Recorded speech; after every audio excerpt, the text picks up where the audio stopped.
You wanted to time travel. You thought ancient Rome would be glorious. You imagined marble columns, epic orations, togas that fit just right, and banquets with grapes fed directly into your mouth. You expected Julius Caesar to hand you a wine cup while Cicero gives you a pep talk about rhetoric. Instead, you've arrived in a place where even breathing feels like a mistake. You're not a senator. You're not an emperor. You're not a general, poet, oracle, or even a disgruntled centurion. You're just you. And now you've been dropped, unprepared and underwhelming, into the most realistic version of the Roman Empire ever ignored by textbooks. There's no pomp, no glory, just a low-ranking nobody trapped in the sweltering, overcrowded, occasionally burning, often collapsing mess that was Rome for 99% of its population. Welcome to hell. Let's begin. It's 132 CE, or maybe 87. You don't know because calendars are a luxury item. All you know is it's hot. It smells like rotting fish and ambition, and something just scurried across your foot that may or may not have had thumbs. You are lying on a straw mattress inside a fourth-story tenement called an insula, which sounds charming and cozy, until you remember that insula is Latin for please collapse on the residents below. These buildings are made of flammable dreams, unsupported bricks, and the gentle prayers of every poor Roman who ever rented one. They creak, they lean, they host rats large enough to vote. You share your building with 30, maybe 40 other families. Nobody knows for sure. New people appear every week, and no one asks questions because asking gets you stabbed or made responsible for their chamber pot. Your room is the size of a horse's coffin. There are no windows, just a hole in the wall that functions as a ventilation system, smoke trap, bird portal, and neighborhood gossip channel. You can hear your neighbors breathe. You can hear them argue. You can hear things that aren't supposed to be heard. You try to pretend you're asleep. The mattress pokes your ribs in 3 places, and your blanket smells like it's been boiled in mold. Your skin itches, not from nerves, but from lice. You name one of them. Greg, to stay sane. The walls sweat. In summer, they weep moisture. In winter, they freeze into stone. There is no insulation, no fireplace, no furniture, unless you count the stool with 3 legs and a personality disorder. You own a single clay cup. It leaks. Your tunic has been patched so many times it qualifies as a historical document. And you have a comb. You thought that was fancy. It is not. It is splintered wood and denial. There's no bathroom. Not in your room. Not in your building. You relieve yourself into a chamber pot in the corner and hope nobody knocks it over in the night.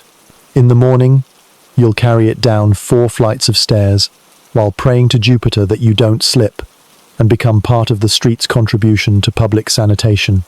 This is Rome, the eternal city, home of roads, laws, and the occasional decapitation for tax evasion. You are not in a villa. You are not sipping wine under grapevines. You are staring at the ceiling, wondering if it will still be there by the time you stand up. It's not even dawn yet, but the noise has started. Someone is yelling about bread. A baby cries. Chickens scream, because yes, chickens can scream. You hear a street crier arguing with a fishmonger over the price of a bucket of eels, and you haven't even sat up yet. Rome doesn't wake up. It explodes. There's no privacy. The walls are made of compressed sighs and regret. Your neighbor has a cough that might be tuberculosis, or just a passionate commitment to clearing his throat every 10 seconds. His wife sings. Badly. They fight. Loudly. And when they make up, it's louder. You cover your ears and wonder why you were ever excited to visit this place. There is no breakfast waiting for you. There is no bathroom to wash your face.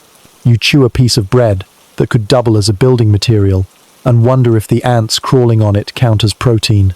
You are sticky with sweat, hungry with no end in sight, and already exhausted. And you've only been awake for 6 minutes. There is no magic in this version of Rome. No epic battles. No stirring speeches.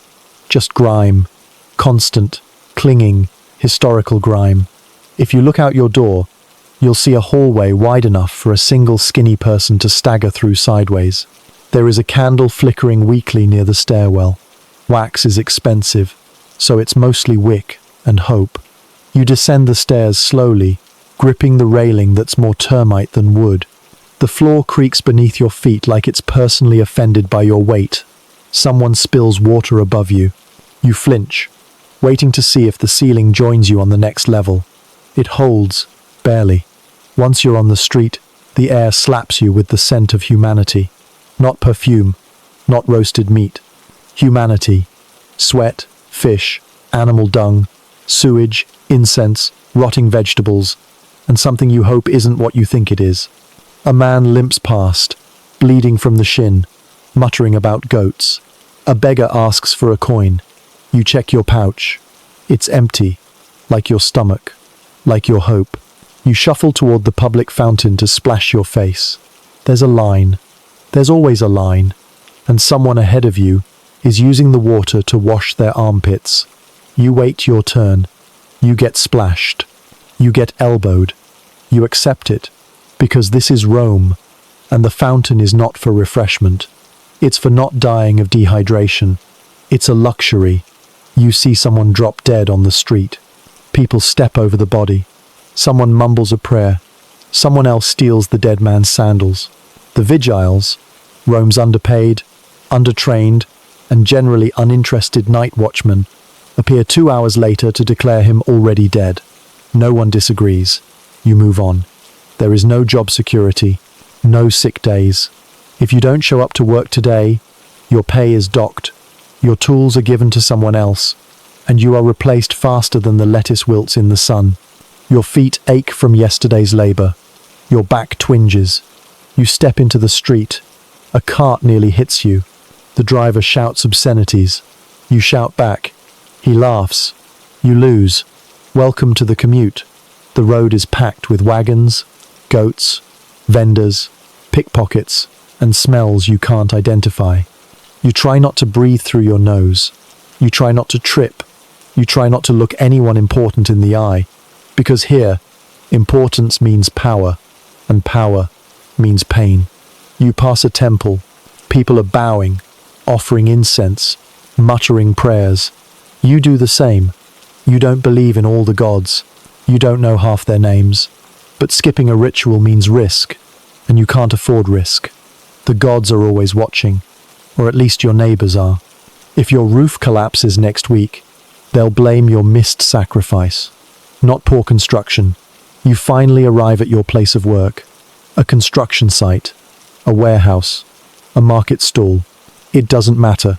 What matters is you're sweating, lifting things, dodging curses from your supervisor, and trying not to think about what happens if you fall and break something.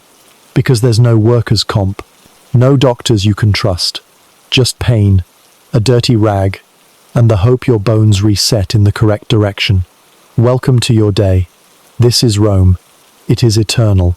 Not because it was perfect, but because it was relentless. There's no glory here, only repetition. No comfort, only survival. You are not here to live. You are here to endure. And it's not even lunchtime. You wake up, not to the soft chime of bird song or a gentle breeze whispering through linen curtains, but to the raw, unfiltered reality of urban survival in ancient Rome. A rooster is screaming somewhere nearby, a baby is crying 3 doors down, and your upstairs neighbor has apparently decided that 5:14 a.m. is the ideal time to reorganize their collection of amphorae by dropping each one, individually, onto the floor. You blink into the dimness. There's no window to welcome the sun, just a hole in the wall, the size of your fist, which admits air, smoke, and the occasional winged intruder. You're not in a villa. You're in an insula, the Roman answer to affordable housing, a multi-story tenement that somehow manages to be both claustrophobic and structurally unsound. These buildings were stacked like haphazard cakes made of timber, mud brick, and municipal negligence. They were so famous for collapsing and catching fire that you could be forgiven for thinking that was their intended purpose. You live on the 4th floor, which in insular math translates to you're poor and expendable. The ground floors were reserved for shops or the moderately wealthy. The higher you climbed, the lower your status, and the faster your death in case of fire. The stairs are narrow, steep, and warped from centuries of bad carpentry. Falling down them is a rite of passage. Falling up them is considered an achievement. Your room is roughly the size of a modern coat closet, assuming the coat closet is also trying to kill you. The walls are unplastered stone, cold in winter, moist in summer, and constantly shedding fine particles that coat your lungs and taste vaguely of mildew and despair. You lie on a mattress stuffed with straw that has long since ceased pretending to be comfortable. It creaks when you breathe. It itches when you think. It crackles when you move. The straw has settled into hard ridges, interrupted by sharp surprises, and the gentle, ceaseless motion of lice, which you've stopped trying to kill and started naming instead. This morning, Gregory the louse is doing laps along your left shoulder blade. He's winning. The blanket wrapped around your shoulders is a triumph of reuse. Once wool, now a patchwork of repairs and stains, it smells like wet dog and forgotten ambition. You haven't washed it because water costs money and soap costs more, and also because washing it might cause it to fall apart from the shock. The only furniture in the room is a stool with one leg shorter than the others, and a shelf made from a repurposed crate that once carried fish. The smell of the fish remains. So do the flies. You own a clay cup, chipped, a comb, splintered, a tunic, threadbare and questionably coloured. If you're lucky, you might have sandals, though one strap broke last week, and you've been meaning to fix it with twine and optimism. There is, of course, no kitchen, no sink, no fireplace. Cooking inside is forbidden, because open flames plus wooden tenement equals spontaneous cremation. Instead, you eat cold leftovers, or purchase street food of dubious origin and even more dubious preparation. If you want hot food, you go to a Popina, a Roman fast food joint that offers stew, wine, and exactly zero guarantees about what kind of meat is in the pot. There is no toilet. Let's say that again. There is no toilet. Not in your room. Not in your building. Your chamber pot sits in the corner like an ever-watchful judge, silently accumulating your shame until it overflows, or you trip over it in the dark. Once it's full, you must navigate the insula's narrow, often slimy stairs, holding your pot like a sacred offering and praying to every deity you can remember not to slip. Because if you do, there's no emergency response. Just a new stain on the stairs and a neighbor yelling about your clumsiness.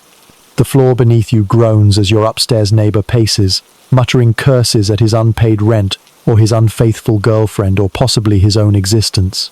The walls are paper thin, metaphorically and sometimes literally, and provide all the privacy of a whisper in a public bathhouse. You hear everything, every argument, every bowel movement, every theological debate shouted by drunks at 2 a.m. You even know the exact rhythm of your neighbor's cough. It's musical. You hate it. The air in your room is dense, not just with heat or cold, depending on the season, but with a kind of ambient exhaustion that clings to your clothes and clogs your lungs. You inhale smoke from communal cooking fires, dust from the street, mold from the walls, and the occasional waft of garum, Rome's infamous fermented fish sauce, drifting up from someone's breakfast. The smell defies description. It is both ancient and personal. You try to ignore it. You can't. The insula was designed to hold as many people in as little space as possible. Privacy isn't a concept. Comfort is a myth. Safety is a rumor. Fires are common. Plumbing is non-existent.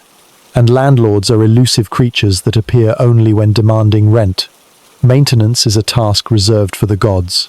If your roof leaks, you put a bucket under it. If your floor collapses, you hope it doesn't take you with it. If the building shifts in the wind, and it will, you hold your breath and your ceiling and hope you're not about to become history's least glamorous martyr. The city, outside, is already roaring to life. Voices echo off stone walls, carts rumble over cobblestones, and a vendor 3 streets away is yelling about figs like it's the end of the world. Your stomach growls. There's no breakfast waiting for you, unless you count a crust of yesterday's bread and some water that may or may not contain lead. You consider eating. You reconsider. The bread is hard enough to double as a projectile weapon. You don't remember when you bought it. You chew anyway. It's a job. Congratulations, you're fed. Sort of. Eventually, you get up. Your back protests. Your knees issue formal complaints. Your hip clicks ominously. You stretch and immediately regret it. The ceiling is low. You bump your head. This is not the first time. The wall greets your elbow like an old enemy. You dress. Your tunic resists.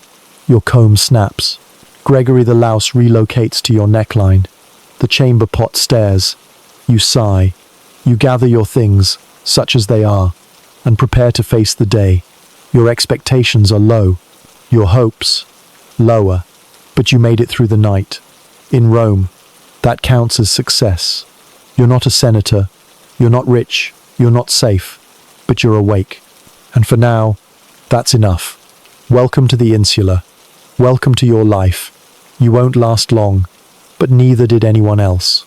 There comes a moment in every Roman morning when the illusion of dignity meets the unmovable reality of biology, and that moment usually involves a chamber pot, a shaky grip, and a silent prayer that you won't be the next person to trip on the stairs and turn your bodily functions into a public exhibition.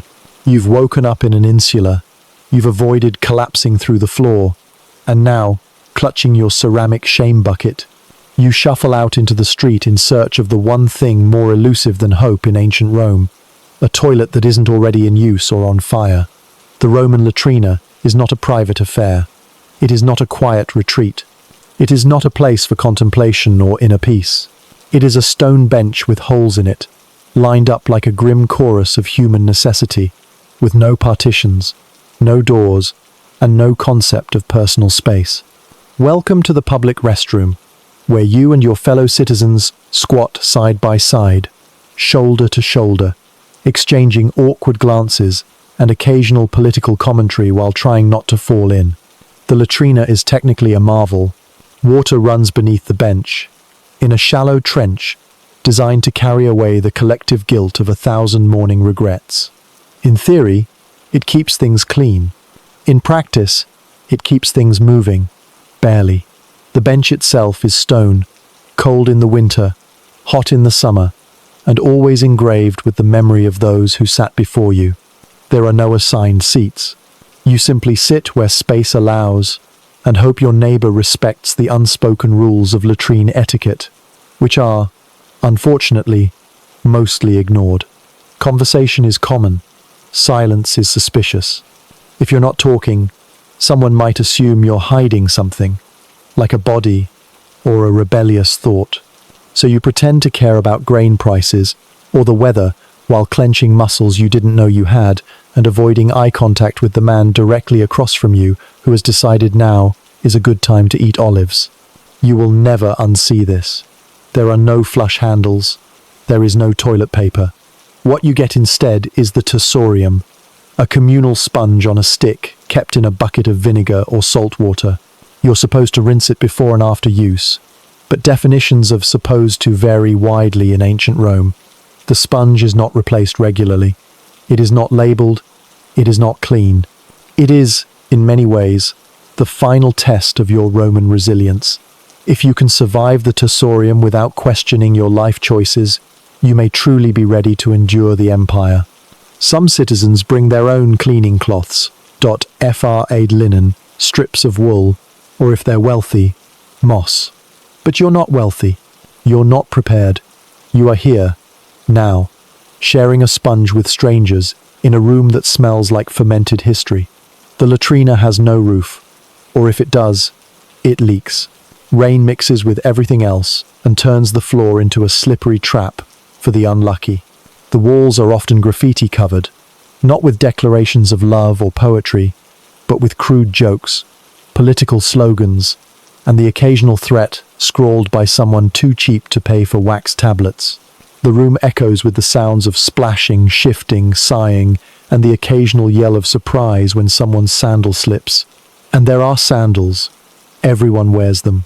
Thin-soled, barely their leather flaps that offer no protection against the floor, the trench, or the mystery puddle now creeping toward your foot. You consider lifting your legs. You reconsider. There's nowhere clean to rest them. Outside, vendors sell snacks.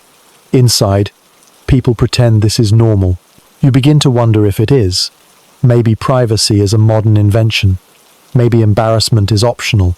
Maybe you were wrong to think hygiene and humiliation couldn't be neighbors. After you've done what needed to be done, carefully, quickly, and with as much detachment as humanly possible, you rinse your hands in the communal basin. The water is lukewarm, faintly grey, and has definitely been used more times than the sponge. There is no soap. There is only the belief that washing is better than not washing, and that belief is sometimes all you have. You pat your tunic dry and step back into the street, lighter in body, but heavier in spirit. The air feels cleaner, but only because you've escaped. You pass another citizen headed toward the latrina, with a scroll under one arm and the look of someone already regretting everything. You nod. They nod. It's a silent brotherhood now. You've been initiated. You don't talk about what happened in there. You just carry it with you, like a curse, like a memory you didn't ask for. And if you think you can avoid all of this by simply finding an alley and going there instead, think again. Public urination laws exist in Rome. Yes, even in a city where open sewers are part of the infrastructure, relieving yourself in an unapproved location can result in a fine or worse, depending on the mood of the nearest magistrate. And Roman magistrates are not known for their empathy. If you're caught, expect to be yelled at, fined, or publicly humiliated, which is ironic given that the legal option was already public humiliation with a stone seat. The vigiles, who double as Rome's fire brigade and part-time police force, may fine you, may ignore you, or may shake you down for a bribe depending on whether it's payday and how bored they are. One thing they won't do is offer you better options. Rome doesn't work that way. You think about all of this as you walk back home, past a fountain where children splash in water not meant for drinking, past a dog sniffing a dropped sausage with more dignity than you had at the latrina, past a statue of a long-forgotten senator whose name no one remembers, but whose marble expression looks suspiciously like he's judging your hygiene. You return your chamber pot to the corner of your room. It doesn't judge. It waits. It knows you'll be back. And you will. Because this is Rome. Privacy is a luxury. Dignity is optional. And public restrooms are where dreams go to die. The latrina is not just a place. It is a mindset. A communal ritual of survival. An echo chamber of the empire's finest floors. It is one of the few spaces where emperors and slaves might sit cheek to cheek, though not at the same time, and face the same inescapable truth, that no matter how grand the architecture, how mighty the legions, how enduring the republic or imperial ego, all roads eventually lead to this moment, this seat, this sponge, this smell. Welcome to the Roman bathroom. Leave your modesty at the door, if there was a door, which there isn't. Because in ancient Rome, the only thing more public than politics is poop. So, you've survived the insula, braved the chamber pot, outlasted the public sponge, and now your stomach is issuing a series of low, threatening growls that suggest it will soon file a formal complaint. You've earned breakfast, or at least that's what your modern expectations whisper. But this is Rome, where expectation and reality rarely shake hands. Here, breakfast is not a meal. It's a reminder that comfort is for senators, and disappointment is the most consistent thing you'll consume before noon. Romans didn't even bother giving breakfast a real name. They called it intaculum, a word that sounds like it was invented by someone too tired to invent something better. This prelude to daily suffering is neither hearty nor warm. It is not Instagrammable. It is not served in a bowl that says blessed. It is bread. Just bread. Stale. Dense. Often yesterday's, and sometimes the day before that's yesterday. If you're lucky, you get a smear of olive oil. If you're really lucky, a scraping of garum, Rome's notoriously pungent fermented fish sauce that smells like something died and then fermented in its own sorrow. You might get cheese. You might not. The cheese might be moldy. That's fine. Mold is Roman now. They had no sugar, no coffee, no chocolate, no tea. Caffeine was not a thing unless you licked the wrong leaf by accident and hallucinated your way into the forum. There were no eggs unless you owned chickens or stole from someone who did. Bacon, as a concept, did not exist in the way you understand it. There were no pancakes, no porridge unless you made it yourself from scratch with grain you couldn't afford to waste. Oat milk lattes are 2,000 years and one empire away. Instead, you get panis rusticus, a chewy brick of barley or wheat, baked with enough structural integrity to double as a weapon. Romans didn't believe in soft bread. They believed in bread that fought back. You don't slice it. You gnaw at it like a beaver trying to escape its feelings. It tastes like regret and sand. The wine you drink with it is diluted, very diluted. Watered-down wine was a Roman staple, not because they were lightweights, but because their water was often contaminated with the runoff of everything they'd rather not think about. Aqueducts delivered the water, lead pipes flavored it, and the street added a bouquet of gutter slime and vague existential dread. So, they poured wine into it, not for flavor, but for safety. Congratulations. You're drinking prevention, not pleasure. The wine is sour, thin, and about as comforting as a handshake from a tax collector. If you're wealthier than average, and average means not actively starving, you might have fruit, dried figs, a date if it hasn't already rotted, honey if you've made a blood pact with a beekeeper. If you're poor, you smell someone else's breakfast and pretend you're full, that someone else is probably a merchant or a craftsman, with slightly better sandals and a deep distrust of public toilets. You squat near a fountain, bread in hand, sipping sour wine, avoiding eye contact with the guy next to you who is loudly trying to sell goat intestines to passing customers. The street is loud, the bread is dry, the wine is warm, and somehow this is still the high point of your day. Street vendors might tempt you with hot chickpea fritters or fried pastries glazed with honey, but those cost money you don't have and calories you wish you could afford to burn. The smell is cruel, the price is fixed. You count your coins and realize you can't even buy the crumbs on the tray, so you turn away, chew your sand-textured bread, and imagine the fritter tastes like something other than unfulfilled dreams. Garum makes another appearance. You've brought a small jar. You dip your bread. The flavor hits like a slap from Poseidon himself. It's fishy, salty, sour, and slightly fermented, like the sea died and someone bottled it. But it's protein, sort of. Maybe. No one knows what's in it. No one wants to. Garum was made by layering fish guts and salt in the sun for months. It's less of a recipe and more of a threat. But Romans love it. They put it on everything. Bread, porridge, vegetables, their sense of self-worth. You force yourself to swallow and tell yourself it's nourishing. It isn't, but lying to yourself is part of the experience. Your neighbors eat the same.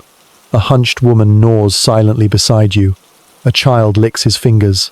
A man mutters something about taxes and drops his bread in the gutter. No one blinks. The pigeons descend. In Rome, breakfast is not an event. It's a pause between indignities.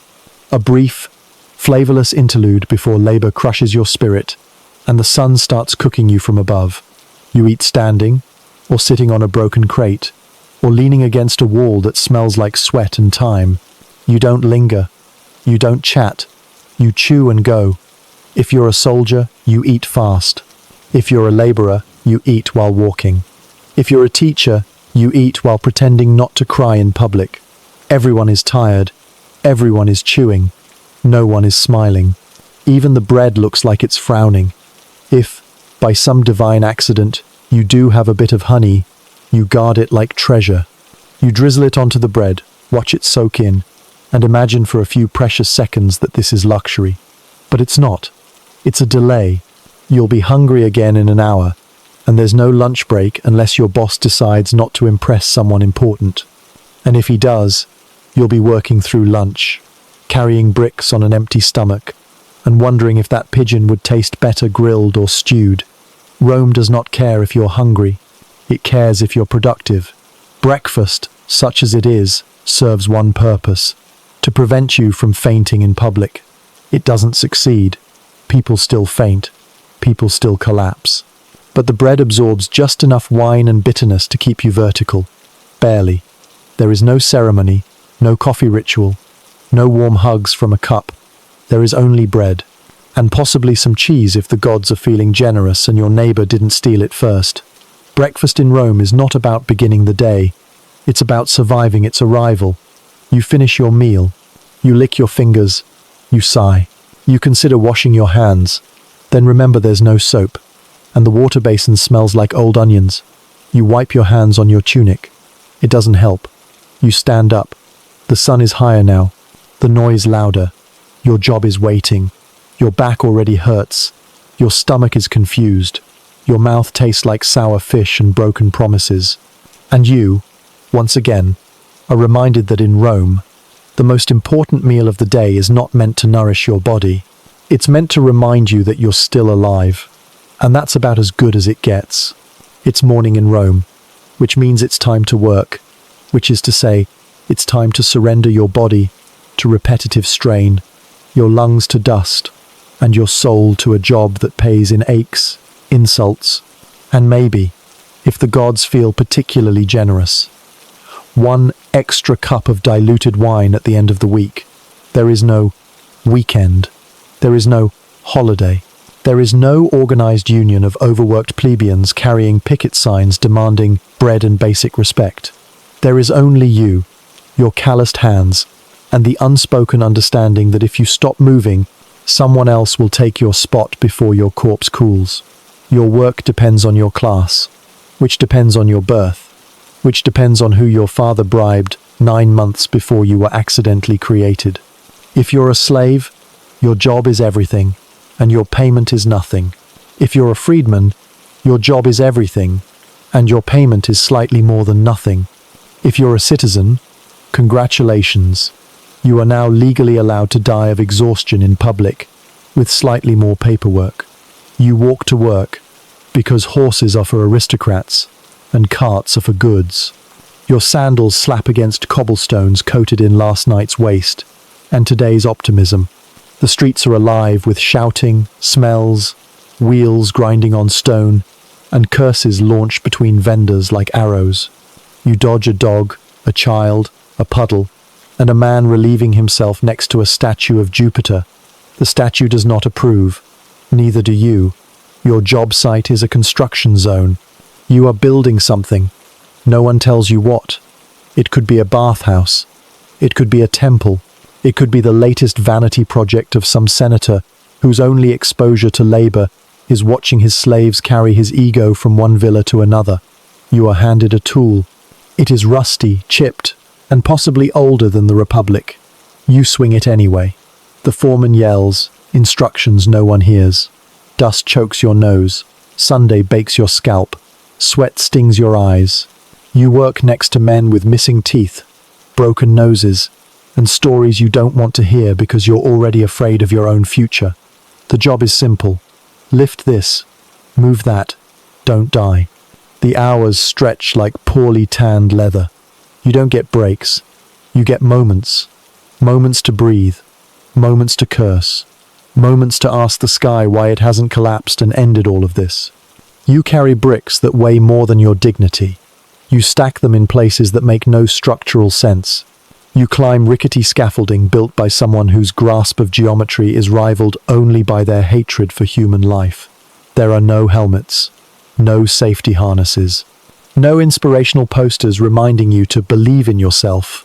You believe in gravity and pain, and that if you fall, your co-workers will mourn you just long enough to loot your sandals. If you work in a market, your day is no better. You shout yourself hoarse trying to sell figs or fish or ceramic bowls painted with scenes of people who are clearly having a better day than you. You stand for hours. You smile until it cracks. You argue with customers who have no intention of buying. You fend off thieves. You haggle until you hate the sound of your own voice. If you work in a bathhouse, you clean other people's filth. If you work in a tannery, you scrape skins soaked in urine. If you work in a bakery, you rise before dawn, inhale flour until your lungs protest, and burn your arms for bread that someone else eats. If you're a scribe, your eyes go blurry copying legal jargon for men who will ignore it anyway.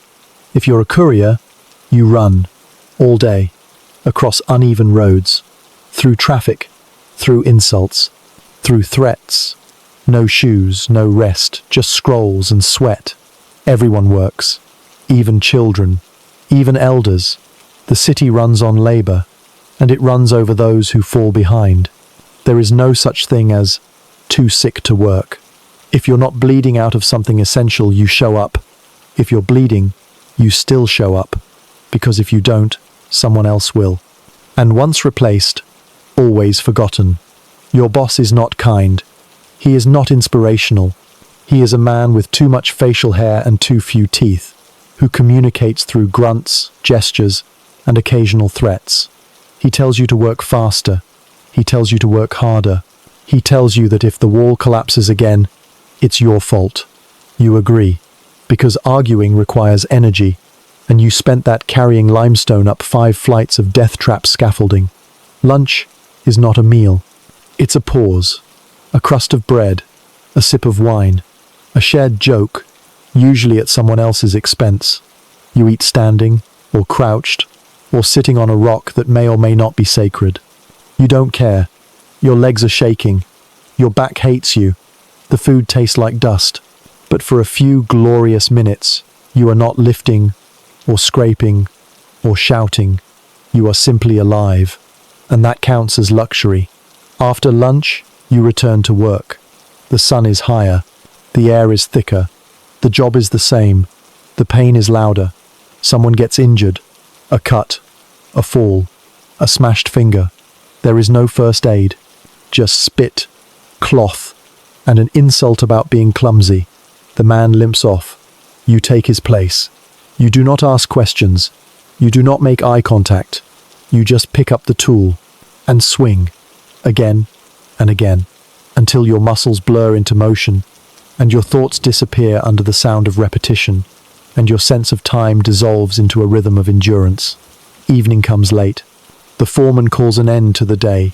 You drag yourself away, not with satisfaction, but with the numb acceptance that you survived, that you were not fired, injured, or buried under rubble, that you still have your job tomorrow. Whether that's a blessing or a curse is unclear. You walk home. The street is still alive. The smells are still bad. The noise is worse. Your feet hurt. Your shoulders ache. Your hands are cracked and dirty. You have nothing to show for the day but bruises, dust, and the hope that tomorrow's bread doesn't taste like gravel. You arrive at your insula, climb the stairs, avoid the puddle, avoid your neighbor, collapse on your straw mattress like a dying gladiator, and you stare at the ceiling, thinking about how this is your life. Not once a year, not on special occasions. Every day, Rome does not celebrate labor. It consumes it. You are the fuel. You are the foundation. You are the replaceable cog in a glorious machine built for the comfort of people you'll never meet. This is not your empire. This is your sentence. And tomorrow, it starts again. Happy Labor Day. Forever. You've survived the insula. You've survived breakfast, if one can call chewing salted gravel breakfast. You've even survived work, which is already shortening your spine by 2 vertebrae a year. But now comes the true test of a Roman citizen's endurance. The street, not the noble kind of street you see on idealized marble reliefs, not the perfectly straight, militarily precise Roman roads of propaganda. No, you're on an urban Roman street, a twisting, steaming, unsupervised artery of chaos where hygiene, geometry, and common decency have all fled the city limits. Think of it less as a road, and more as a daily gauntlet designed by a sadistic architect with a head injury. You step outside your building, which is already leaning at an angle that suggests it's trying to escape the neighborhood, and you are immediately forced to dodge a donkey. The donkey is dragging a cart filled with amphorae, none of which are tied down. The driver is asleep, or dead, Hard to tell. Behind it, a slave boy is trying to sweep the street with a broom that appears to be more symbolic than functional. The dust he moves goes up, not away, settling directly into your eyes. You blink, cough, trip over a paving stone, and land in something wet. Is it water? Unlikely. It could be runoff from a tanner's workshop, contents of a spilled chamber pot, or a mystery discharge from someone's second-floor window. You don't want to know. You get up and keep walking. You're smarter now, dirtier, but wiser. The street is narrow, wide enough for a cart, too narrow for two. You flatten yourself against a wall as a wagon barrels past, the wheel missing you by a beard's width. The driver shouts at you in Latin, laced with words they didn't teach you in school. You nod politely. You consider flipping a rude hand gesture, but decide to save the energy in case you have to climb something later to avoid open sewage. To your left is a shop, a baker's stall, maybe. The heat from the oven radiates into the street like a slap. To your right, a butcher waves a cleaver near a pile of meat that may or may not still be blinking. Blood trickles into the gutter. Flies form a council. You hold your breath, then immediately regret it because the man beside you has not bathed since Augustus was in office. You keep walking. You encounter a parade, not the happy kind, a funeral, loud, slow, and blocking the entire street. Mourners wail like they're being paid per decibel. Musicians blow horns with no clear sense of rhythm. You press yourself into a doorway until they pass, stepping over the body of a beggar who isn't part of the funeral but could have been. The sun rises higher. The smell gets worse. The gutters on either side of the street are technically a drainage system, but function more as open invitations to disease. They're filled with water, waste, the occasional fish, and more than one lost sandal. Children play nearby. You pretend not to see it. You're trying to cross. Good luck. The stepping stones, small raised blocks placed at intervals, were meant to help pedestrians leap over the gutter without stepping into it. They work, if you're nimble, and if no one else is trying to use them at the same time. They are also covered in slime. You try anyway. You slip. You flail. You recover. Dignity. Gone. Legs. Intact. Mostly. You walk faster now. You pass a fountain. It's occupied by a man washing his tunic, with a look of resigned futility. Behind him, a woman is arguing with a fish vendor about whether the fish is still alive or just twitching from trauma. You do not stay to learn the outcome. You dodge a thief, or maybe just a small child with large ambitions. Either way, your pouch is lighter. You say nothing. You've budgeted for theft. It's Rome. Street performance is common, not jugglers or actors. Arguments. Loud, theatrical disputes about property lines, inheritance, or who started the fight in the first place. You watch as two men slap each other with sandals, while a third offers commentary like a sports announcer. You edge past. A loose chicken flaps at your legs. A cat hisses from a rooftop. A dog barks with the voice of someone who's seen things. You've reached a major intersection now. This means chaos squared. Carts jam into each other like an ancient Roman demolition derby. Pedestrians squeeze between axles, shoving one another like it's a contact sport. There are no signs. There are no signals. There are only instincts, curses, and the occasional whistle from a bored vigil who gave up trying to control traffic 6 years ago. You squeeze through. You survive. You lose a button. You don't look back. The forum is up ahead. You think it'll be better. It isn't. It's louder. It's busier. It smells like ambition and expired seafood. Senators argue on steps. Philosophers lecture no one. And merchants scream about their wares as if volume guarantees quality. You pass a man selling scrolls. You pass another selling knockoff scrolls. You pass a woman selling what might be perfume but smells like regret. Everywhere you go, there's shouting, arguing, trading, swindling. A child runs by holding a chicken. The chicken is not his. The man behind him knows this. The chase continues. You glance up. The rooftops lean in over the street, casting uneven shade that traps heat and odor like a slow-cooking stew. Laundry flaps between buildings like surrender flags. Somewhere above, someone dumps a basin of water. Or worse, you step aside just in time. A pigeon bombs you anyway. You do not flinch. You've been broken in. By the time you arrive at your destination, whatever sad piece of work awaits you, you are filthy, bruised, and emotionally damp. You've crossed a city-sized obstacle course where your enemies were the ground, the air, and your fellow humans. You've seen things. You've smelled things. And you know with absolute certainty that tomorrow you'll do it again. Because this is Rome. Its streets are narrow, filthy, dangerous, and somehow always under construction.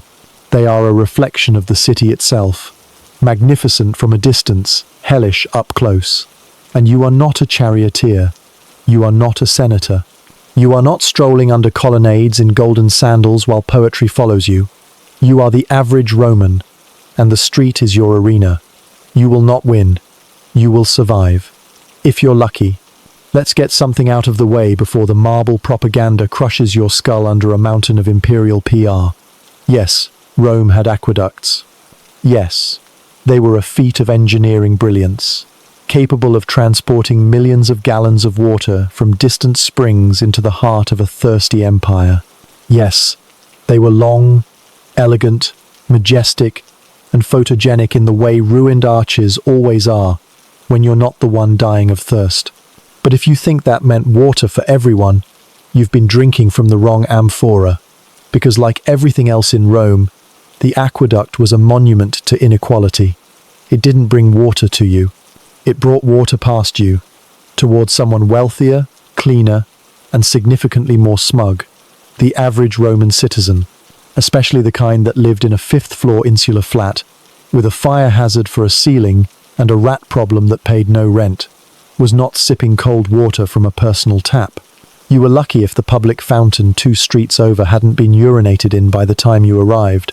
Even luckier if the line was short and your clay jar didn't crack under the weight of disappointment. The truth is, the aqueducts were not a socialist utopia. They were private pipelines disguised as public infrastructure. Think of them as ancient express lanes, except instead of paying tolls, you needed status, wealth, or enough bribes to convince the curator aquarum, Rome's water commissioner, that your house absolutely required its own pipe, because your 6 marble bathtubs weren't going to fill themselves. The water that came into the city was divided into categories, a sort of hydraulic caste system. First, there was aqua publica, the public supply, which went to fountains, latrines, and bathhouses. This was technically for the people, but it was the first to dry up during shortages, the first to be polluted by runoff, and the last to be repaired when inevitably something collapsed, cracked, or exploded. Then came aqua privata, the private supply, reserved for villas, estates, and imperial projects. This water flowed constantly, cleanly, and obediently into the atriums of the wealthy, who used it to irrigate gardens, cool their dining rooms, or entertain guests with novelty fountains that spat water out of marble lions for no reason other than to show that they could. You, by contrast, had a bucket and a dream. The aqueducts ran for miles, often across valleys and over hills, with precise gradients designed to maintain a steady flow. They crossed bridges, tunneled through mountains, and entered the city through a series of gates where officials pretended to oversee fair distribution. What actually happened was that the richest households tapped into the system directly, legally if they had the right paperwork, illegally if they had the right tools. Pipe theft was common. So was bribery. So was quietly digging your own connection in the dead of night and pretending it had always been there. If caught, you paid a fine. If not caught, congratulations. Your private bath now has lukewarm water that smells only faintly of sulfur. Public fountains were where the common people went to fetch water, and they came with rules. Don't linger. Don't drink directly from the spout. Don't cut in line unless you're prepared to be stabbed with a ladle. The water was cold in the morning, warm by midday, and slightly suspicious by evening. But it was all you had. You filled your amphora, balanced it on your head or shoulder, and carried it home while dodging traffic, beggars, and stray dogs. If you spilled it, you cried. If you dropped the jar, you screamed.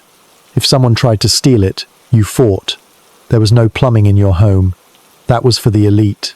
You poured the water into a basin, used it for cooking, maybe washing, and if you were very rich or very Roman, maybe even drank some. But most of the time, you drank wine diluted with water, because the water alone might kill you faster than your job. Let's talk about the pipes. Rome used lead. That's not an exaggeration.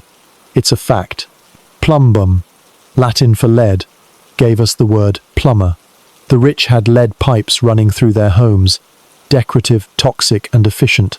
You'd think someone would have noticed the connection between upper-class headaches and their exclusive water systems, but no. The empire fell for many reasons. Lead brain damage probably didn't help. Even bathhouses weren't equal. The Grand Thermae of Rome were massive public facilities where you could soak, steam, and socialize, all with recycled water that had passed through dozens of bodies before reaching you. It wasn't filtered. It was heated. That's it. Hot, used water. You paid for the privilege of pretending to be clean while becoming more soaked in other people's decisions. If you couldn't afford the thermae, you could bathe at home, meaning a sponge, a bucket, and someone else's leftover water. Or you didn't bathe at all and hoped your neighbors did the same. Rome had more than a dozen aqueducts at its peak, each with its own name, source, and mythic backstory. Engineers wrote about them with awe. Emperors funded them to show off. Poets mentioned them as if water fell from the heavens, free and pure and democratic. It didn't. It trickled down from palaces, dribbled into fountains, pooled in gutters, and occasionally ended up in your home if you prayed hard enough. And nobody upstream was too thirsty. Maintenance was a joke. Pipes broke, reservoirs cracked, aqueducts collapsed in earthquakes, storms, or general neglect. Repairs took time, money, slaves, and patience you didn't have. Meanwhile, your neighbor kept watering his marble courtyard like it was a parched gladiator, and you stood in line at a public fountain, wondering whether water tasted different when it wasn't full of disappointment. Rome made water a spectacle. Decorative pools, gurgling statues, elaborate public baths. It was an empire obsessed with the appearance of hygiene and luxury. But the reality was less glamorous. Most people didn't bathe every day. Most people didn't drink pure water. Most people couldn't even wash their feet without planning it 3 days in advance. The aqueduct was the promise of civilization. The distribution was the reality of empire. Water was power. And like all Roman power, it flowed in only one direction, upward. You weren't meant to have enough. You were meant to admire those who did. And when the water stopped, when the pipes cracked, when the fountains ran dry and the baths turned cold, no one asked what happened to the poor. They just built a new villa upstream and blamed the gods. If there is one universal truth about Roman civilization, it's this.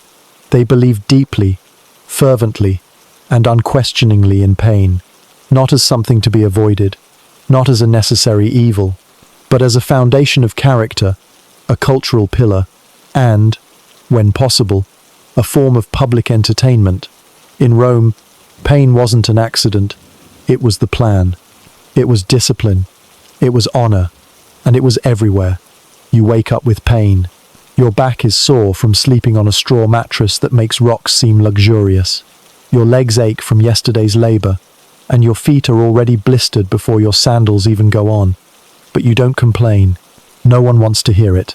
Pain is expected. It proves you're alive. It's part of the Roman morning ritual.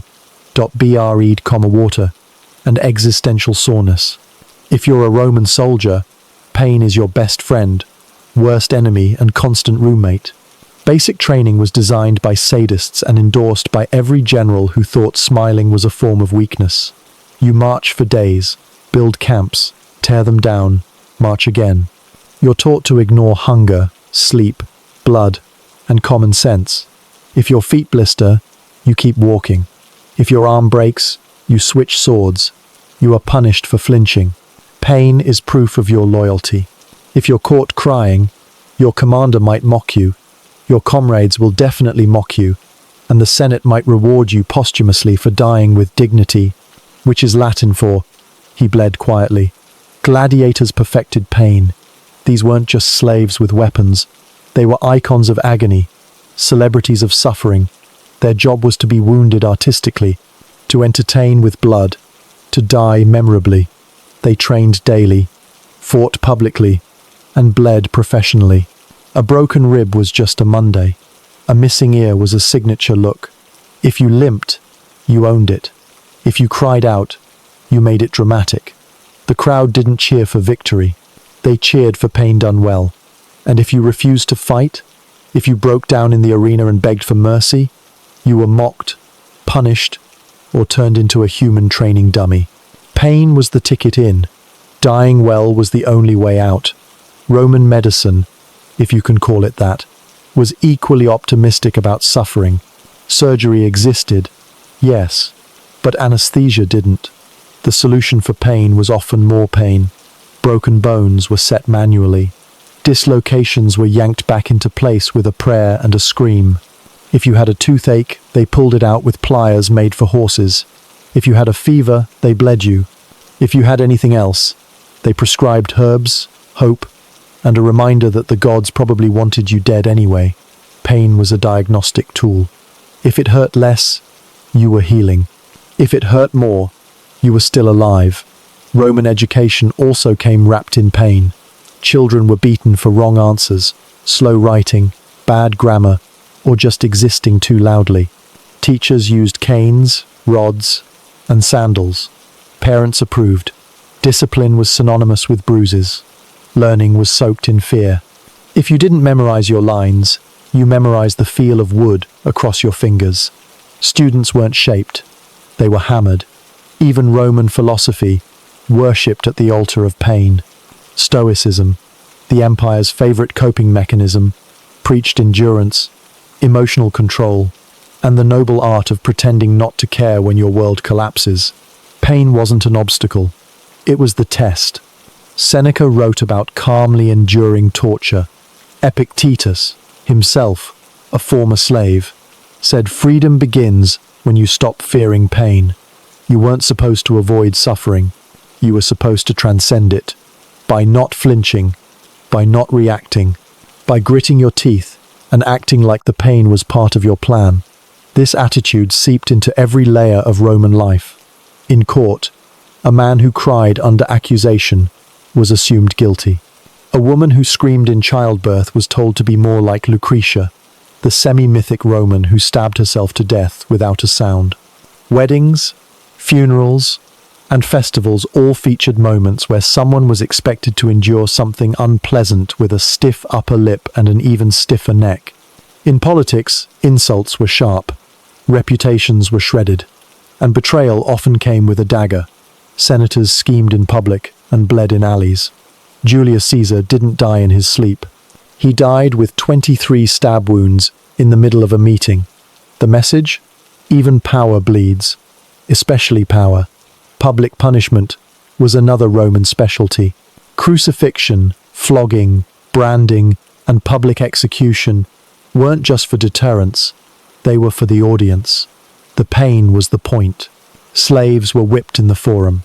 Criminals were nailed to crosses on the road to remind everyone what happened when you broke the rules. Pain was the billboard. Pain was justice. And sometimes, pain was pure theater. Entertainment was soaked in it. Animal fights, gladiator battles, chariot races where men were dragged under wheels. The Colosseum didn't host poetry readings. It hosted dismemberment. The more brutal, the more beloved. You didn't clap for the victor. You clapped for the spectacle. You laughed when someone's leg snapped sideways. You booed if they died too fast. Even leisure came with pain. Roman baths were hot, scalding. Saunas where you sweated out every bad decision of the week. Exercise yards where old soldiers trained like they were still at war. board games where losers were mocked into tears. If you wanted peace and quiet, you were either dead or exiled. Probably both. Pain wasn't hidden. It wasn't whispered about. It was painted, carved, written into law. It was the default setting of Roman life. The ideal Roman wasn't happy. He was strong, or dead, or both. Women were expected to give birth stoically. Men were expected to die honorably. Children were expected to behave silently. And anyone who couldn't endure suffering was labeled weak, foreign, or worse, Greek. So no, Rome wasn't a spa. It wasn't a peaceful civilization of togas and philosophy. It was an empire of scraped knees, broken ribs, shattered pride, and cultural expectations so high that even the statues looked exhausted. Pain was not a symptom. It was a status symbol, a shared language, a national sport, and if you couldn't handle it, well, there was always death, which, in typical Roman fashion, was often just another kind of performance. Pain was Roman culture, and if you feel uncomfortable with that truth, congratulations. You're finally starting to understand the empire. Congratulations. You've fallen off a ladder, been kicked by a mule, stabbed in the leg by a drunk neighbor, or developed a mysterious swelling near your ribs that pulses when you breathe. You need medical help. In modern times, this would involve a clean room, sterile tools, and professionals with degrees. But you live in ancient Rome, which means you're about to entrust your fragile, infected body to a man with no license, a dull knife, and a deeply misplaced sense of confidence. Roman medicine was less of a science and more of a loosely organized gamble. 1 part superstition, 1 part trial and error, and 5 parts blind hope. Your options for treatment fall into 3 categories: do-it-yourself suffering, back alley healer with a jar of questionable ointments, or a formally trained physician, which basically means someone who has read a scroll and thinks that qualifies them to touch your organs. Let's say you go to a doctor. He greets you in Greek. All Roman doctors were Greek. This was both a status symbol and a problem, because half the population distrusted Greeks, and the other half only hired them to seem cultured. He looks at your injury. He nods. He consults a scroll. He begins talking about humors. Not humor, which might make this bearable, but humors, the 4 sacred fluids believed to govern your entire body: blood, phlegm, yellow bile, and black bile. If you're sick, it's because one of these is out of balance. If you're really sick, it's because they're all throwing a party in your spleen. The treatment? Bloodletting. Always bloodletting. You have too much blood. You always have too much blood. Even if you're pale, weak, and bleeding already, they will recommend bloodletting because it is traditional, effective, in theory, and most importantly, dramatic. The doctor pulls out a scalpel, not a nice one, not sterilized. It's iron, possibly bronze, slightly rusty, and he hasn't cleaned it since his last patient died of excess fluids. He cuts your arm. You bleed into a bowl. He watches. You faint. He nods. Healing has begun. If bloodletting doesn't work, there are alternatives. Vomiting, induced with herbs that taste like soil and regret. Sweating, usually in a hot room while wrapped in blankets until you hallucinate. Or purging, a polite way of saying, we're going to give you diarrhea until the demons leave your intestines. You might also be prescribed garlic, honey, wine, vinegar, or some combination of all 4, mixed into a paste that will cure your illness, or at least distract you from it by setting your mouth on fire.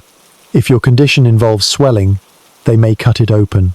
If it involves pain, they may cauterize it with a hot iron.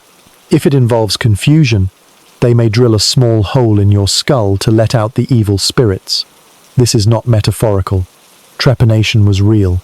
The idea was simple. If your brain hurts, maybe we should let some air in.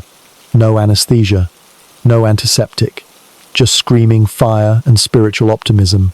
The most famous Roman medical texts were written by men like Galen, who experimented freely on animals and gladiators, and then wrote extremely long scrolls about what he found inside them.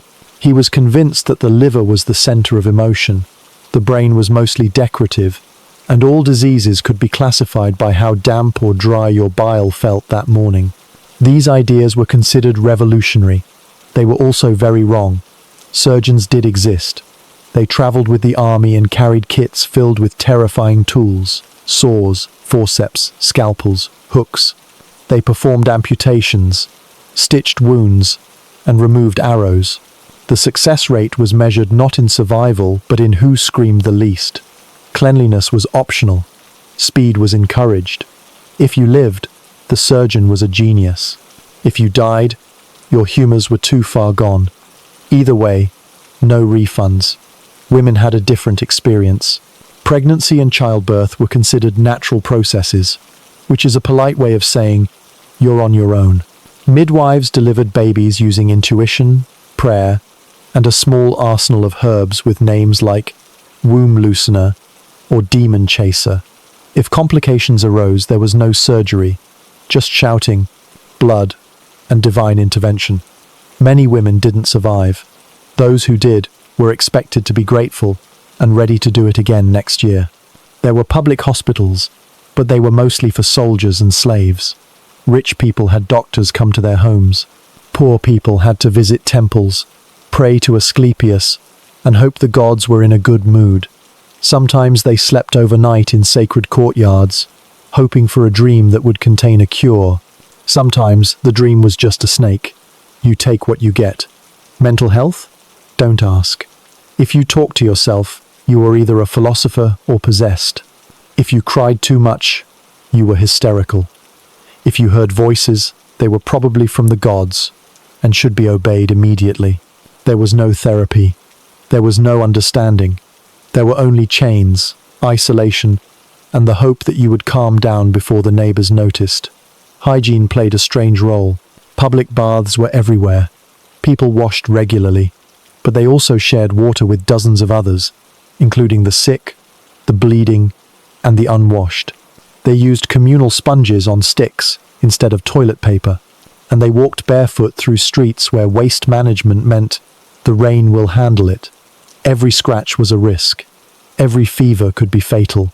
There were no antibiotics, no real painkillers, just opium, if you could afford it, and wine, if you couldn't. Both were freely applied in medical settings to knock you unconscious long enough to survive a procedure or die without too much fuss.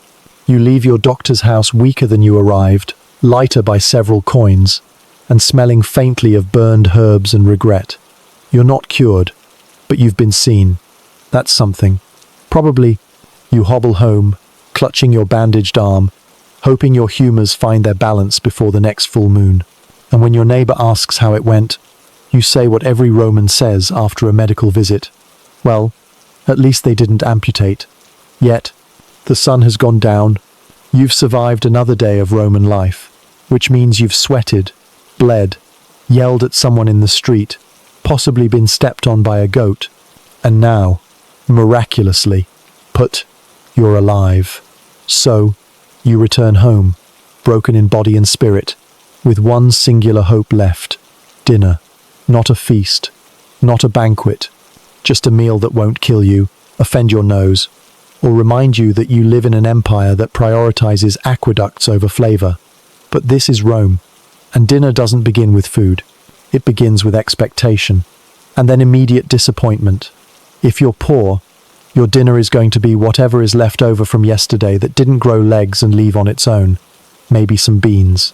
Maybe a crust of bread so hard you could use it to break into someone else's apartment. If you're lucky, you'll get a little olive oil to drizzle over your regrets. If you're not lucky, you'll just gnaw the bread until your teeth give up and file for retirement.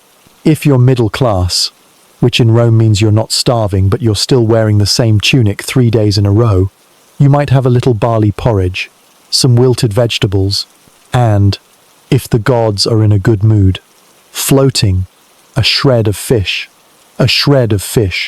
floating like a mirage in your otherwise beige meal. And then there's garum, the Roman answer to flavor, the Roman substitute for happiness.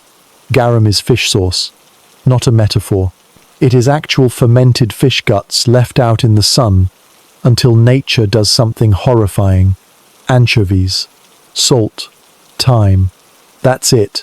Leave it long enough and it becomes a liquid. Bottle it and it becomes an export. Pour it on your food and it becomes the reason your neighbors avoid you. The smell is legendary. Stronger than grief. More aggressive than politics. Imagine seawater, dead things, vinegar and shame blended together and poured lovingly over your lentils. That's dinner, and you will eat it. Because everything tastes like nothing without it. Because salt is expensive. Because spice is a luxury. Because your ancestors made a collective decision at some point that pungent rot was the cornerstone of culinary greatness. The rich have different problems. Their dinner starts at the 9th hour and involves reclining on couches while slaves bring them dish after dish that could each support a peasant family for a week. Stuffed dormice, honey-glazed songbirds, flamingo tongues, because the Romans never met an animal they wouldn't eat, sing to, sacrifice, or marry. Exotic dishes meant to showcase wealth, not nourish the body. Nothing is hot by the time it arrives. Presentation matters more than temperature. Food is overly seasoned, overly complex, and usually made to look like something else entirely. Want eggs? Here's one made of pastry. Want fish? Here's one dyed to resemble a peacock. Want dignity? Try another empire. Each course is served with wine. Not good wine, not even drinkable wine. Roman wine was often so acidic and thick, it had to be cut with water, herbs, or honey to make it less aggressive. And even then, it was more about numbing the experience than elevating it. The rich don't drink to taste. They drink to forget. The meal drags on. Entertainers are brought in. Poets, musicians, maybe a dwarf with a trained monkey. Laughter fills the air, but it's performative. Everyone knows everyone else is lying. You're not here to relax. You're here to be seen, judged, and survive.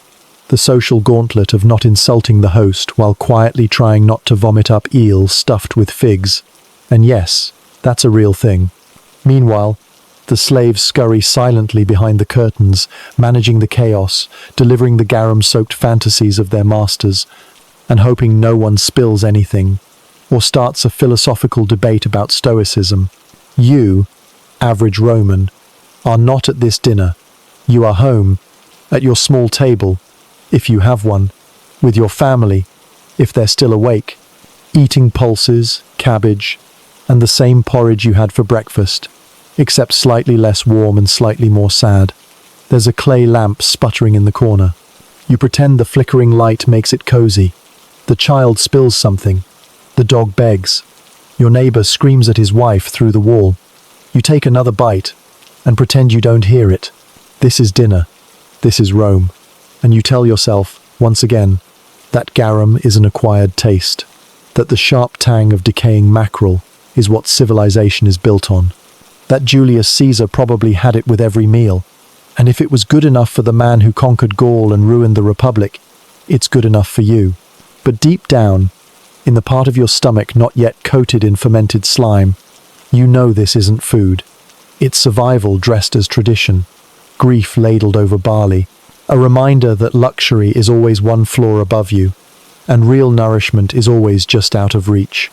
You finish your bowl, wipe your mouth, consider wine, decide against it, and blow out the lamp. The room goes dark. Your breath smells like death, but at least you're full, mostly. And if you're not, there's always tomorrow. More bread, more porridge, more garum, more grief. If you want to understand Roman entertainment, forget everything you know about fun. There were no casual evenings of board games with friends, no peaceful walks in the park, no rom-coms, no sitcoms, and certainly no safe, structured family programming. In Rome, entertainment meant blood, and the more of it, the better. Roman society was built on violence, glorified it in battle, legislated it in the courts, and then dressed it up for public consumption as leisure. Because when you live in a collapsing, class-divided, disease-riddled empire, you don't want to reflect. You want a distraction. And ideally, You want someone else to suffer while you enjoy it. Welcome to Roman entertainment, a carefully curated spectacle of suffering, where death wasn't just a consequence. It was the point. Let's begin with the arena, the crown jewel of Roman amusement, where the state distracted the masses from economic despair by offering them front-row seats to murder. The Colosseum, that massive limestone trophy of imperial arrogance, could seat around 50,000 spectators, each arranged by class so the poor could sweat in the sun while the rich judged from the shade. The emperor, seated like a god, watched people die for sport, and sometimes participated by giving the signal to spare or execute a man with the turn of his thumb, a system so crude and inconsistent that historians still argue about which direction meant what. Gladiatorial combat was not just a fight, it was a story. There were scripts, pairings, costumes, sometimes even themes. A Thracian with a curved sword versus a Murmillo with a heavy shield. A condemned criminal dressed as a mythological villain reenacting the death of a god.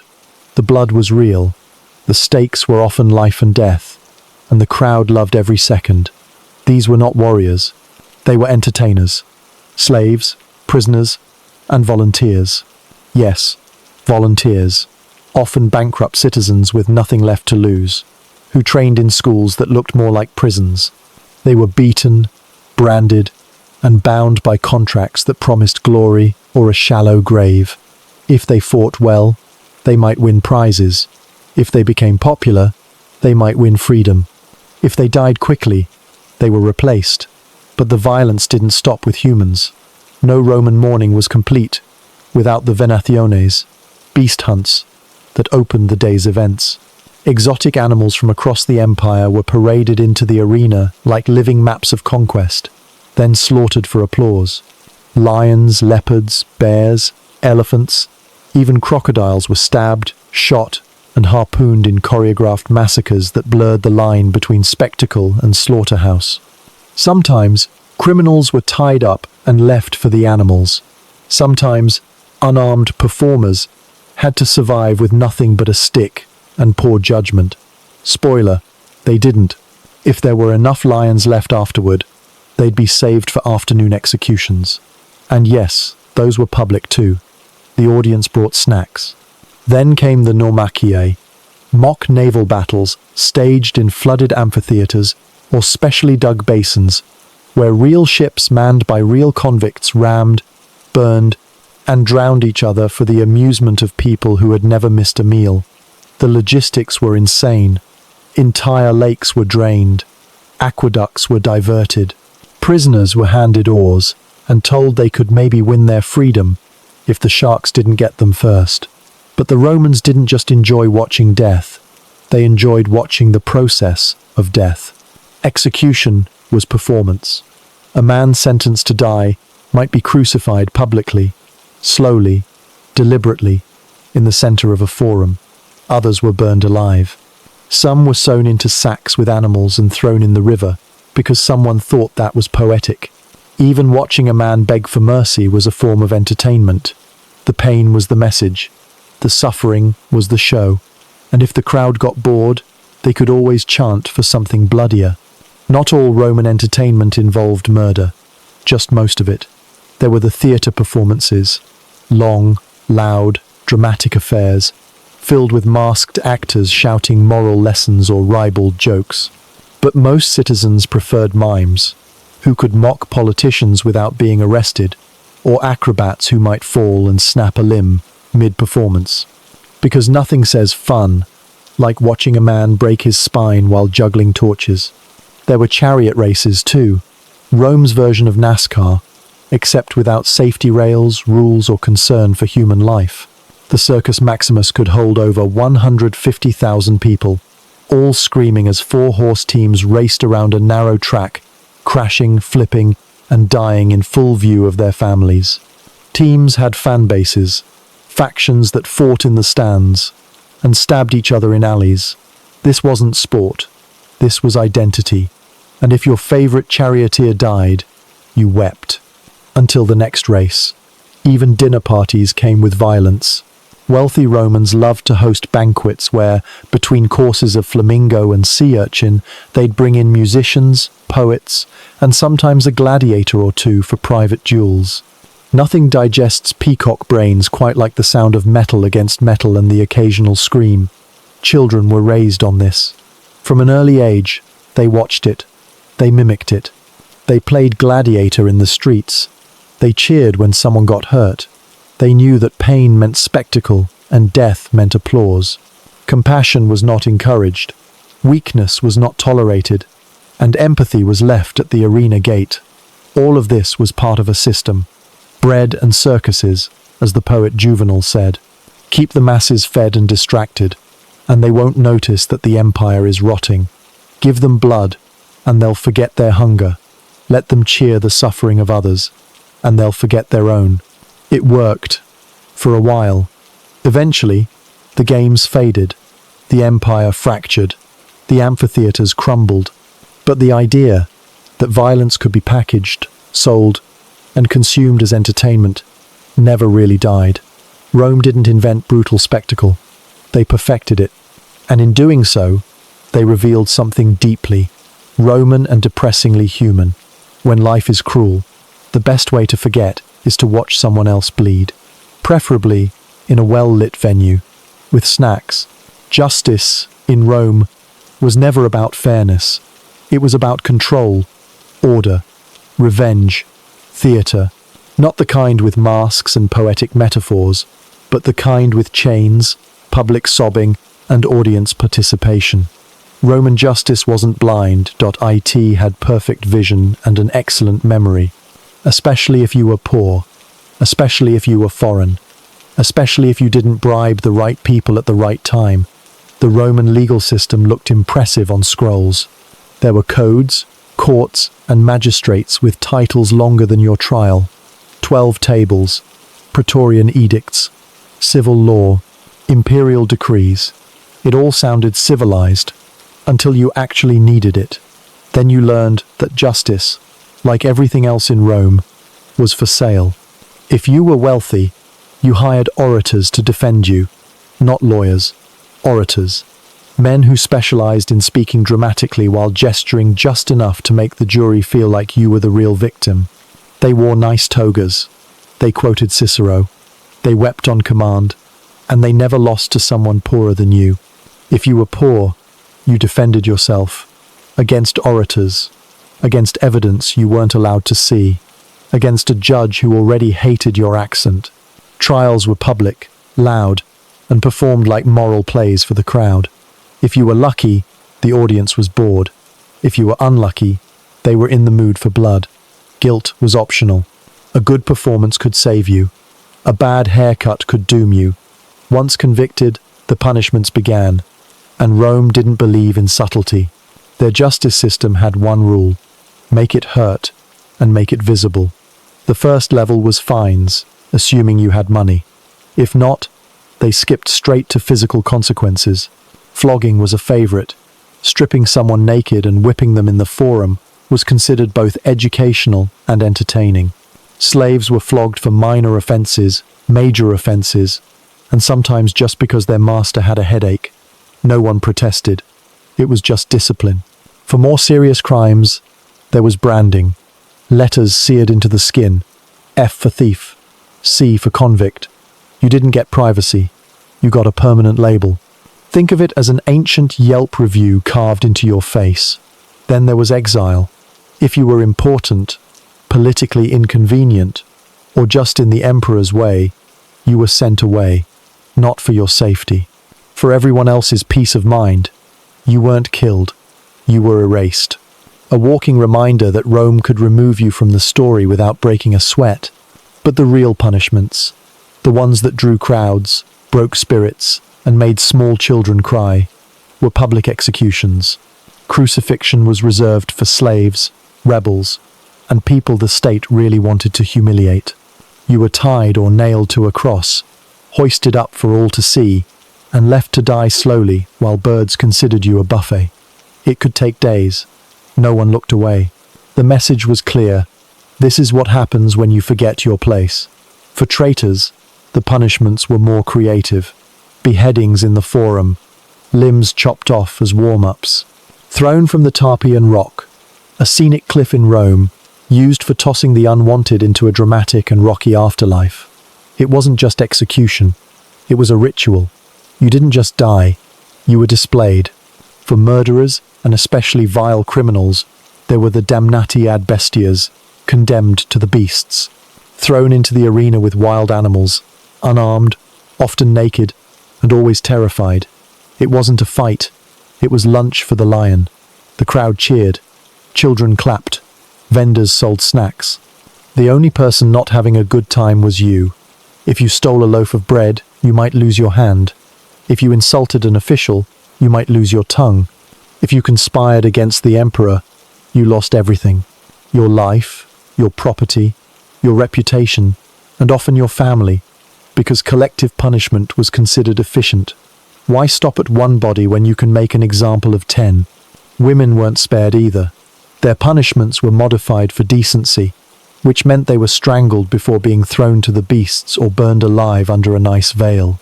Poisoners, witches, adulteresses. Any woman who embarrassed a man with status was fast-tracked to public ruin. Justice was not about rehabilitation. No Roman official ever said, "Let's help them re-enter society." The only re-entry was into the ground. The system didn't fix people. It used them as warnings. Even minor infractions could spiral. Public drunkenness, a beating, public nudity, a flogging, public complaining about taxes. Don't. Just don't. Even comedians had to watch their jokes. Satire was tolerated until someone powerful got offended. Then your performance became your last words. Prisons existed but weren't used for long sentences. They were holding pens. Damp, dark, rat-infested. You went there to await punishment, not to serve time. Time was a luxury Rome didn't waste. Better to end you publicly and remind everyone else that the laws weren't just written. They were enforced with hammers. For slaves, the law was worse. They had no rights. None. If your master accused you of anything, you were guilty. You couldn't testify against a free man. You couldn't marry. You couldn't own anything. If your master was murdered, every slave in the house could be executed, guilty or not, just to be safe. Rome called it prevention. Everyone else called it terror. Even the methods of death had hierarchy. A noble could be executed quietly, in a garden, with a sword. A plebeian got a public stage and a slow method.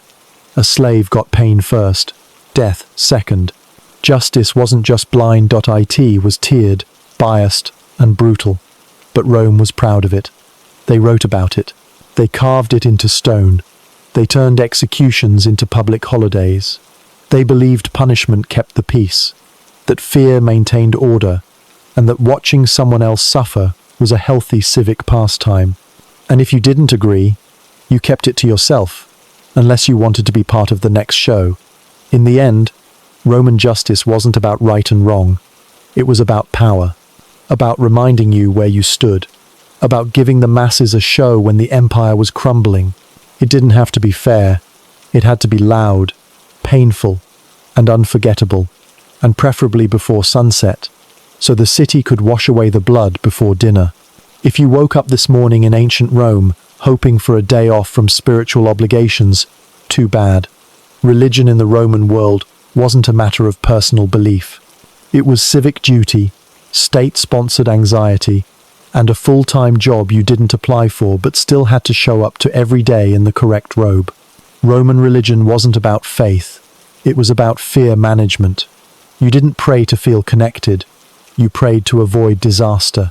Because the gods, all 200 of them, were not forgiving, loving, or remotely relatable. They were bureaucrats with superpowers, easily offended, always watching, and obsessed with being properly worshipped on a schedule that rivaled modern tax law in complexity. The Roman pantheon was a bloated roster of divine personalities, each in charge of a specific department of your misery. Jupiter ruled the sky and legal matters. Mars oversaw war and also murder, depending on how the trial went. Venus was responsible for love. but also for making you act like an idiot in public. Vesta handled the hearth, which meant if you let your fire go out, you were essentially committing sacrilege against domestic stability.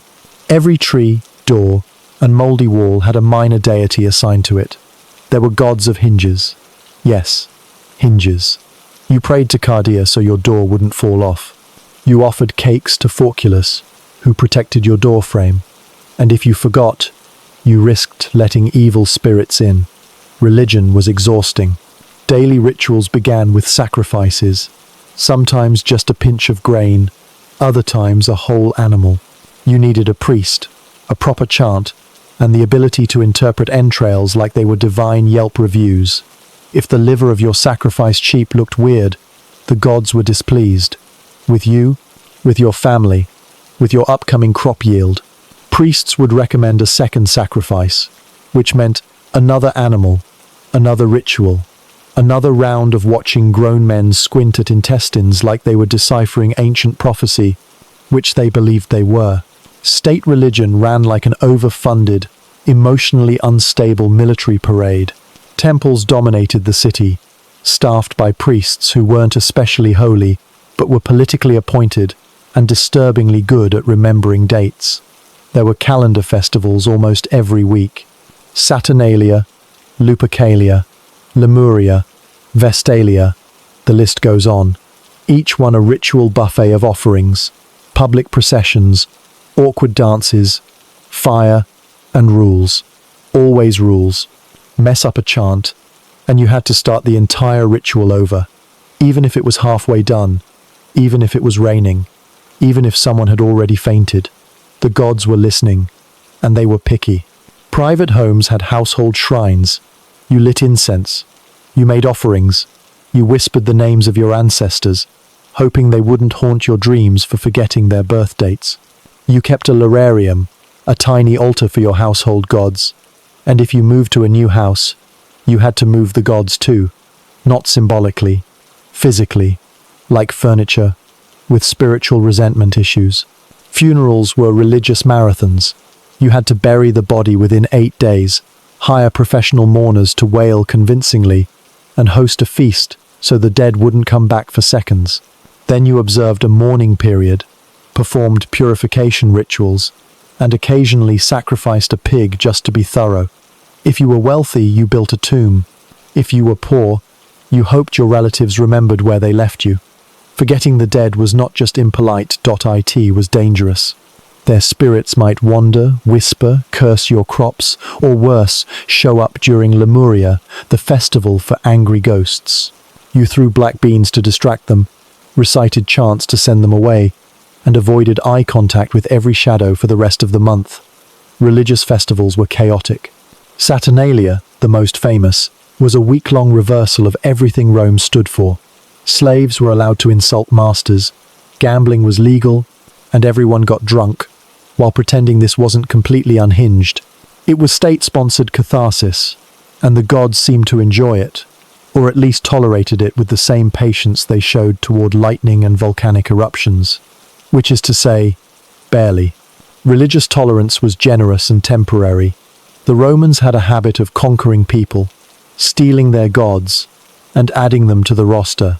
This included Egyptian, Persian, and Greek deities, who were welcomed, renamed, and forced to wear Roman clothing. If your cult caused trouble, though, Rome flipped instantly. Suspicion, surveillance, and suppression followed. Worshipping strange foreign gods in secret? Suspicious. Holding meetings at night? Criminal. Refusing to sacrifice to the emperor's spirit? Treason. This didn't end well for Jews. It didn't end well for early Christians. And it certainly didn't end well for anyone caught burning incense to the wrong deity while someone important was watching. The emperor himself became a god, posthumously if he was boring, during his lifetime if he was ambitious and surrounded by yes-men. Worship of the emperor wasn't optional. It was patriotic. Temples were built. Coins were minted with divine titles.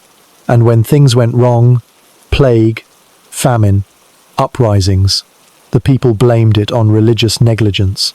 Someone forgot to sacrifice. Someone skipped a ritual. Someone somewhere, angered the gods, and now everyone had to suffer. Religion was also a political tool. Want to accuse someone of conspiracy? Claim they disrespected the gods. Want to exile your rival? Suggest they performed impure rites. The gods, conveniently silent, never contradicted anyone.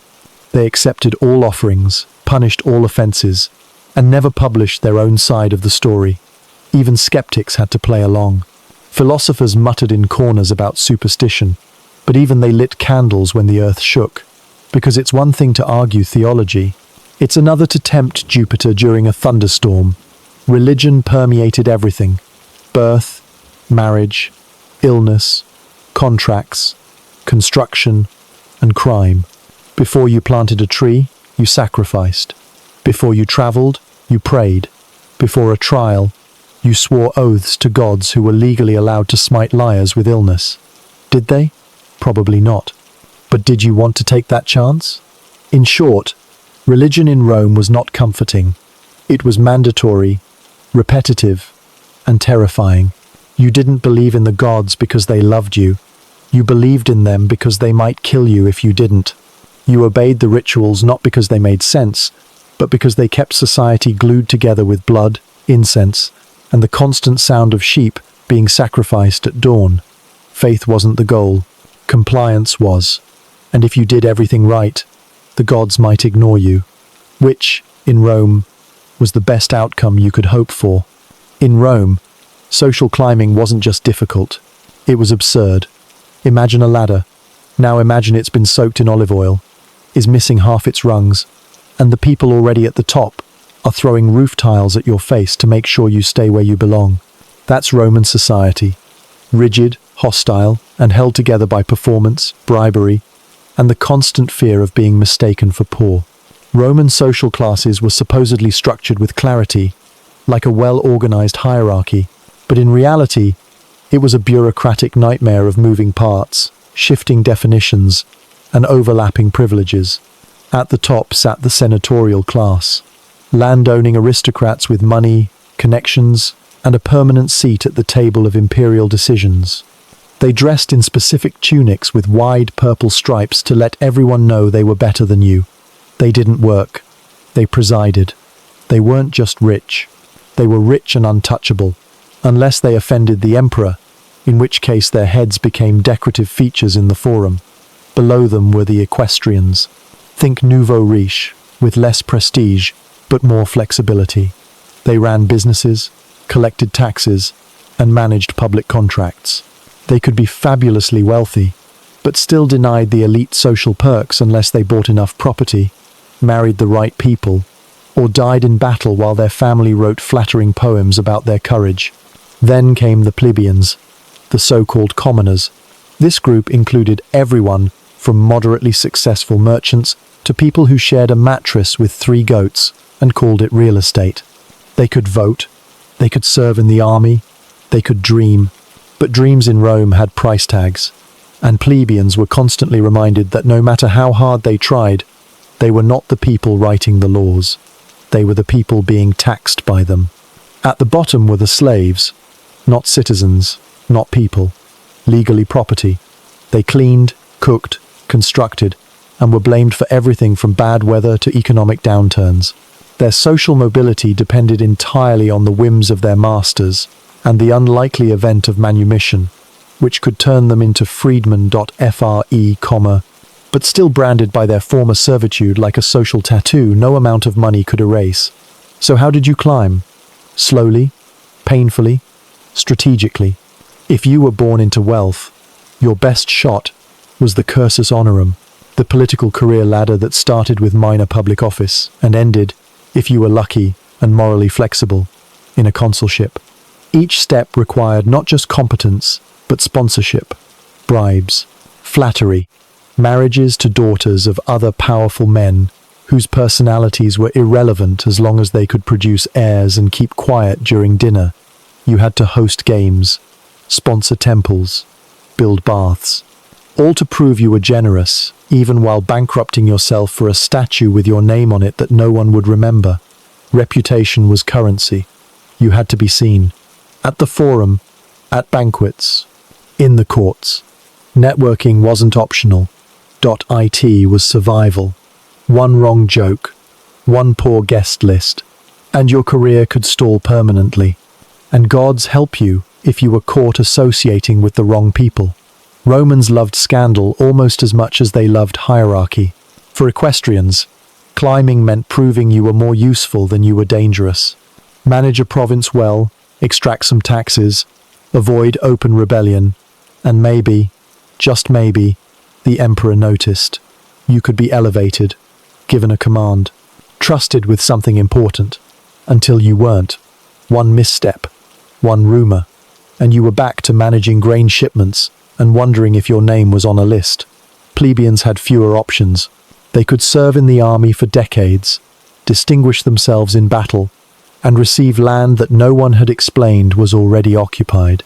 Or they could become traders, craftsmen, or entertainers, provided they didn't offend the gods, insult a magistrate, or forget to pay taxes on the mud bricks they sold. Even if they succeeded, social climbing meant pushing against invisible ceilings. If you made too much money, the elites questioned your morals. If you married up, the Senate questioned your lineage. If you spoke too confidently, everyone questioned your right to speak at all. Freedmen could accumulate wealth, but not respect. They were barred from holding major office. Their sons could do better, but only after years of conspicuous loyalty, endless public service, and donations to civic projects that made their names look noble enough to ignore the fact that Grandpa used to be a butler. Women had their own ladder, shorter, meaner, slipperier. A Roman woman could not vote, hold office, or own power publicly, but she could marry strategically, inherit cleverly, and manipulate invisibly. A well-placed woman could wield enormous influence, just not officially. Her job was to produce sons, avoid scandal, and subtly pull strings while pretending she wasn't. Some did it masterfully. Others ended up exiled with their estates confiscated and their reputations rewritten by the very men they had tried to outmaneuver. Every rung of the ladder came with obligations. You had to maintain your status or lose it. The moment you stopped spending money, hosting dinners, or dressing like you could afford to lose a week's income to tunic embroidery, people began to whisper. Reputation decayed quickly. One missed ritual, one debt unpaid, one cousin caught cheating at dice, and suddenly your family name became a joke at someone else's banquet. Social climbing in Rome wasn't about bettering yourself. It was about surviving long enough to convince others that you belonged slightly higher than you did yesterday. It was a lifelong performance on a collapsing stage, where the audience judged you not on merit, but on your ability to fake elegance while drowning in debt. And the moment you reached the top, you became the obstacle someone else had to climb over. Congratulations. You're now the one throwing tiles. When the sun went down in ancient Rome, it didn't gently fade behind the skyline with a promise of rest. It vanished like it was fleeing the scene of a crime, and what replaced it wasn't peace or quiet. It was dread. Night in Rome wasn't for sleeping, it was for surviving. Imagine a city of over 1 million people, packed into collapsing insulae, surrounded by streets that doubled as sewage routes, now shrouded in absolute blackness. No electric lights, no street lamps, just torches, oil lamps, and the flickering hope that you wouldn't trip over a corpse or a chamber pot on your way to the communal latrine. Darkness in Rome was not romantic. It was practical terror. If you weren't rich enough to afford household slaves to guard your door or patrol your hallway with a lantern, you simply didn't go out. Ever. Because the Roman night belonged to other people. Thieves, murderers, drunks, rats the size of dachshunds, ghosts, if you believed the local gossip. And if you didn't, a midnight visit to the Subura might convert you. The Subura was the city's most infamously overcrowded neighborhood, a maze of slum apartments, brothels, gambling dens, and despair. It came alive at night in the worst way possible. By day, it was noisy. By night, it was predatory. Sounds carried through the streets, laughter, arguments, the occasional scream, and no one came to help. Night watchmen existed. Technically, They were called vigiles, and in theory, they patrolled the streets, put out fires, and discouraged crime. In practice, they avoided confrontation, worked in small underpaid groups, and arrived just after the stabbing had already finished, if they showed up at all. The only people you might see regularly after dark were slaves running errands with lanterns, upper-class Romans being carried home drunk in litters, and criminals who had no reason to be afraid of the dark because they were the reason others were. Fires were a constant threat. Romans lit everything with flame. Candles, torches, oil lamps, and they stored most of their furniture near flammable curtains. Combine that with tightly packed wooden buildings and a population that considered fire safety an afterthought, and you had a city ready to combust at any moment. Fires usually broke out at night, when everyone was asleep and escape routes were blocked by panicked neighbors, livestock, or collapsed staircases. The vigiles did their best, but bucket brigades and wishful thinking only went so far. If the fire didn't get you, the smoke would. And if you survived, looters would help themselves to whatever you left behind. That's if you had anything worth stealing. Sound carried differently at night. Carts stopped rolling, hammers stopped pounding, and you were left with every creak, cough, and whisper echoing through walls so thin they might as well be woven from parchment. You heard couples arguing. You heard infants wailing. You heard rats chewing. And sometimes, if you were unlucky, you heard someone trying your door. Doors were only as secure as the wood they were made from and the person brave enough to guard them. Most Romans slept in shifts. Interrupted rest, divided by anxiety, bodily discomfort, or the need to check that nothing had been stolen while they dozed. If you needed the toilet at night, congratulations. You either braved the alley and risked an ambush, or you used a chamber pot and hoped no one knocked it over before morning. The communal latrines were closed.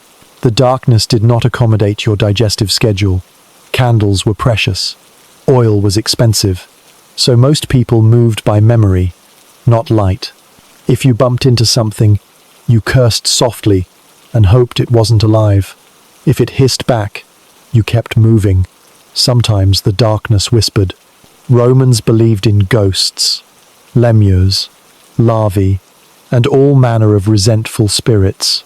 They believed that if you didn't bury the dead properly, or forgot to honor them during Lemuria, they might return, not as phantoms floating peacefully through your dreams, but as cold, angry presences, rattling shutters, and pressing invisible fingers to your neck while you tried to sleep. You could protect yourself with beans, black beans, thrown over your shoulder at midnight while reciting ancient chants and stomping your feet. If you did it right, the ghosts left. If not, you had company. Religion didn't stop at the temple door. Romans etched protective symbols into door frames, tied charms to their children's wrists, and whispered prayers before bed not for peace, but for survival. Superstition wasn't just tolerated. It was mandatory, because if something went wrong during the night, you needed a reason that wasn't just bad luck, and the gods rarely took responsibility. If you were rich, night was slightly more manageable. You had walls, guards, maybe even a private courtyard where the stars looked less like a threat and more like a decoration. You hosted dinners that went long into the night, where guests reclined, gossiped, and drank wine strong enough to make them forget that just outside the door, Rome was rotting in silence. If you were poor, you ate early and locked up tight. You slept beside your children, your tools, your food. Not for comfort, for security. Because if someone broke in, there wouldn't be time to scream. The best you could do was hope they took your sandals and not your life. Rome didn't sleep. Not really. It paused, shifted, shrank. Daylight was for pretending things worked. Night was when the mask slipped, and the city revealed itself for what it truly was. A collection of humans pretending civilization wasn't built on violence, fear, and shared silence. Nighttime in Rome was not a peaceful end to the day. It was a test of your locks, your nerves, your belief in things you couldn't see. Darkness didn't fall gently. It descended like a verdict. You stayed inside, you made no noise, and you prayed, not for sweet dreams, but to still be breathing when the light came back.